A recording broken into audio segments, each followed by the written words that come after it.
How are you all? I hope you all are doing well. Guys, we were learning basic topics of English grammar, next education curriculum syllabus of class 5th. And in that we completed chapter number 7, Ziran. And our today's topic is next chapter number 8, relative pronouns. So let's start the topic. Chapter number 8, relative pronouns. Chapter number 8, relative pronouns. Relative pronoun को हिंदी में क्या कहते हैं? Relative pronoun को हिंदी में कहते हैं संबंधवाचक सर्वनाम। रिलेटिव प्रोनाउन को हिंदी में क्या कहते हैं? संबंधवाचक सर्वनाम। संबंधवाचक सर्वनाम सेंटेंस के अंदर किस लिए रिलेटिव प्रोनाउन का यूज किया जाता है? अपना जो सेंटेंस है उसके अंदर जो सब्जेक्ट है सेंटेंस का, उस सब्जेक्ट का बाकी आगे का जो सेंटेंस है उसके साथ क्या रिलेशन है उसके बारे में मोर इंफॉर्मेशन देने के लिए, यानी एक्स्ट्रा इंफॉर्मेशन देने के लिए हम रिलेटिव प्रोनाउन का यूज करते हैं, यानी संबंधवाचक सर्वनाम का यूज करते हैं। रिलेटिव प्रोनाउन को हिंदी में क्या कहते हैं? संबंधवाचक सर्वनाम। संबंधवाचक सर्वनाम का सेंटेंस में क्या काम होता है? अपना जो सेंटेंस है उसका जो सब्जेक्ट है उस सब्जेक्ट को और अधिक तरीके से स्पष्ट करने के लिए, यानी उसके बारे में और अधिक इंफॉर्मेशन देने के लिए, जानकारी देने के लिए हम रिलेटिव प्रोनाउन का यूज करते हैं। What is an relative pronoun? Relative pronoun introduce us to a relative clause. Relative pronoun जो है वो हमें इंट्रोड्यूस करवाता है किससे? रिलेटिव क्लॉज से। अब ये रिलेटिव क्लॉज क्या है? रिलेटिव क्लॉज वो होती है जो सेंटेंस का जो सब्जेक्ट है, यानी जो सेंटेंस के नाउन और प्रोनाउन है।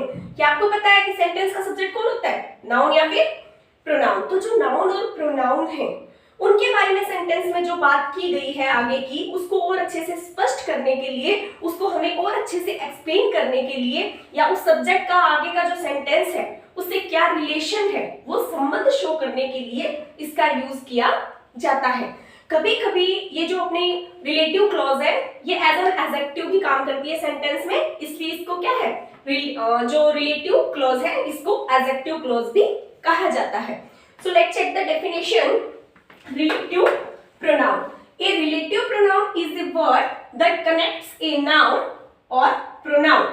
ध्यान से देखना, a relative pronoun is a word. Relative pronoun एक ऐसा शब्द है that connects, जो कनेक्ट करता है, जोड़ता है a noun और a pronoun to a relative clause, यानी नाउन और प्रोनाउन को, नाउन और प्रोनाउन यानी सेंटेंस के सब्जेक्ट को किससे कनेक्ट करता है, किससे जोड़ता है? Relative clause. अब रिलेटिव क्लॉज क्या है? A relative clause provides more information about the noun or noun phrase. Relative clause क्या है? A relative clause provide more information about the noun or noun phrase that comes before it. comes before it यानी जो कि उससे पहले आते हैं। ठीक है, तो रिलेटिव प्रोनाउन यानी संबंधवाचक सर्वनाम का जो काम होता है वो होता है एक्स्ट्रा इंफॉर्मेशन देना, मोर इंफॉर्मेशन देना किसके बारे में? नाउन और प्रोनाउन के बारे में, यानी सेंटेंस के सब्जेक्ट के बारे में। अब वो कौन से वर्ड हैं जिनसे हमें एक्स्ट्रा इंफॉर्मेशन मिलती है?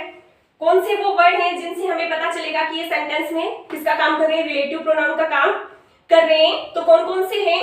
Who, whose, which, that. उसके अलावा हूएवर, whom, etc. ये जो वर्ड्स होते हैं, है ना, the most common relative pronouns are, जो कॉमनली होते हैं, इनके अलावा भी होते हैं बट जो कॉमन रिलेटिव वर्ड्स हैं कौन कौन से हैं relative pronoun?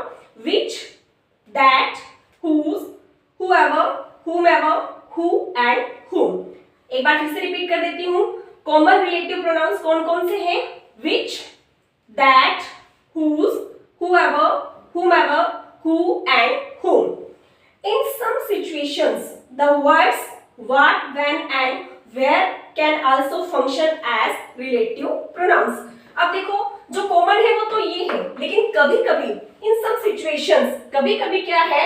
what, when and where. what, when and where, वैसे तो देखो ये रिलेटिव एडवर्ब्स होते हैं। कौन? व्हाट, व्हेन एंड वेयर जो होते हैं ये रिलेटिव एडवर्ब्स होते हैं, लेकिन कभी कभी सेंटेंस के सेंस के अकॉर्डिंग कुछ सिचुएशंस के अंदर इनको एज ए रिलेटिव प्रोनाउन भी यूज किया जाता है। एक बार फिर से रिपीट कर देती हूँ, और इस बार रिपीट करने से पहले जैसे अपना टॉपिक तो है रिलेटिव प्रोनाउन, लेकिन पहले मैं थोड़ा सा प्रोनाउन के बारे में स्टार्टिंग से बता देती हूँ। प्रोनाउन को हिंदी में कहते हैं सर्वनाम। ठीक है, प्रोनाउन है क्या? What is a pronoun? A pronoun is the word that used in the place of a noun. संज्ञा के स्थान पर काम आने वाले शब्दों को क्या कहा जाता है? सर्वनाम कहा जाता है। A word that replace noun is called pronoun। यानी जो नाउन को रिप्लेस करता है, जो नाउन वर्ड है उसको रिप्लेस करता है, उसकी जगह आता है। रिप्लेस करना यानी उसकी जगह लेना, उसे क्या कहा जाता है? प्रोनाउन यानी सर्वनाम कहा जाता है। अब जरूरत क्यों पड़ती है प्रोनाउन की? जब नाउन है सेंटेंस में और वो सब्जेक्ट का काम कर रहा है तो प्रोनाउन की जरूरत क्यों पड़ती है? Why we use pronouns? We use pronouns to stop the repetition of noun। We use pronoun to stop the repetition of noun। For example, you are talking about a boy in your class and his name is Ram। So you can say Ram is a good boy, Ram is very honest, Ram respect his elders, etc। अब आप बार बार उस बच्चे का जो नाम ले रहे हो, राम राम राम, जो स्टूडेंट का आप बार बार नाम रिपीट कर रहे हो, इस रिपीटिशन को रोकने के लिए हम किसका यूज करेंगे? प्रोनाउन का यूज करेंगे। So a pronoun is a word that used in the place of a noun and pronouns are used to stop the repetition of noun। Now we can talk about kinds of pronoun। जब kinds of pronoun की बात आती है तो अपना उस kinds में एक आएगा relative pronoun। relative pronoun को हिंदी में कहते हैं संबंधवाचक सर्वनाम। relative pronoun को हिंदी में क्या कहते हैं? relative pronoun को हिंदी में कहते हैं संबंधवाचक सर्वनाम। और जो संबंधवाचक सर्वनाम है यानी ये जो रिलेटिव प्रोनाउन है, इसका यूज किया जाता है सेंटेंस का जो सब्जेक्ट है। सेंटेंस का सब्जेक्ट, सेंटेंस में सब्जेक्ट का काम कौन करता है? बहुत बार रिपीट कर चुकी हूँ, noun and pronoun. Noun and pronoun sentence में किसका काम करते हैं? सब्जेक्ट का। अब ये जो सब्जेक्ट है अपना, इसके बारे में स्पष्टता लाने के लिए और अधिक जानकारी देने के लिए हम किसका यूज करते हैं? रिलेटिव प्रोनाउंस का यूज करते हैं। रिलेटिव प्रोनाउंस होते कौन कौन से हैं? which, that, whose, whoever, whomever, who and whom। जो मेनली हम यूज करते हैं वो तो देखो which, that, who, whom और whose का ही करते हैं। ठीक है, अब इसमें से which और that का थिंग्स एंड एनिमल्स के लिए यूज होता है, who and whom का मोस्टली पीपल्स के लिए यानी ह्यूमन बीइंग के लिए यूज होता है। कभी कभी हमने जो ये रिलेटिव एडवर्ब्स हैं व्हाट, व्हेन एंड वेयर, इनका यूज भी क्या है? एज ए रिलेटिव प्रोनाउन किया जाता है। रिलेटिव प्रोनाउन हमें रिलेटिव क्लॉज यानी एडजेक्टिव क्लॉज से इंट्रोड्यूस करवाता है और उस क्लॉज का काम होता है सेंटेंस के बारे में और अधिक इंफॉर्मेशन देना, यानी सेंटेंस के अंदर जो सब्जेक्ट है, जो नाउन एंड प्रोनाउन, उनके बारे में और इंफॉर्मेशन देना। ठीक है, आई होप आपको ये टॉपिक अच्छे से समझ आया होगा।